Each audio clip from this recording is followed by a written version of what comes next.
हमारे मन में कभी कभी ख्याल आता है, मृत्यु के बाद जीवन है या नहीं है।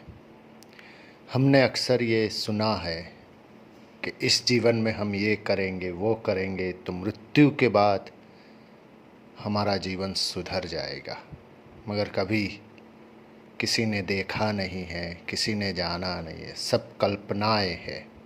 मृत्यु के बाद जीवन है या नहीं, मगर मेरे ख्याल से बात ये होनी चाहिए कि मृत्यु के पहले जीवन है कि नहीं। क्या हम मृत्यु के पहले जीते हैं या फिर मर मर के जीते हैं और फिर मृत्यु के बाद जीवन की कल्पनाओं में मृत्यु के पहले के जीवन का गला घोंट देते हैं। तो हमारे लिए अगर मृत्यु के पहले हम जीवन को जी लेंगे तो मृत्यु के बाद का जीवन तो हमारा खुशहाल ही खुशहाल है।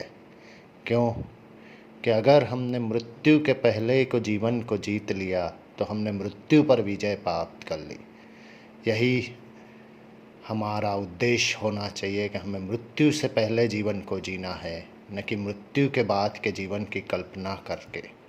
मृत्यु तो जिंदगी के साथ ही निश्चित है। मृत्यु आखिरी सत्य है जीवन का, तो इसके ख्याल में हम इस जीवन को क्यों ख़त्म करें। हमारा जीवन एक महान उद्देश्य के लिए हुआ है।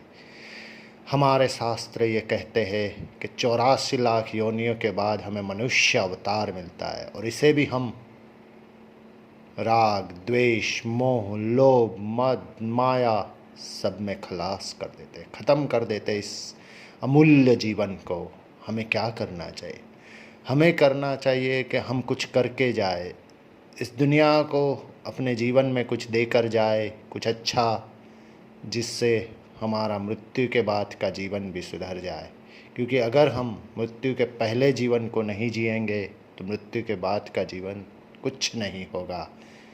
बस धर्म यही है, शास्त्रों का सार भी यही है। जिसने धर्म को जाना, शास्त्रों ने जाना, मृत्यु के पहले के जीवन को जाना, उसके लिए मृत्यु के बाद के जीवन को जानने की कोई आवश्यकता नहीं है। उसका मोक्ष निश्चित ही निश्चित है। तो हमें बस अपने जीवन को जानना है, अपने लक्ष्य को पहचानना है। हमारा जन्म मनुष्य योनि में किस उद्देश्य से हुआ है, ये जानकर हमें अपना कार्य करना है। बस धर्मे रक्षति धर्मो, अंतः अस्ति आरंभः, वसुधैव कुटुम्बकम्।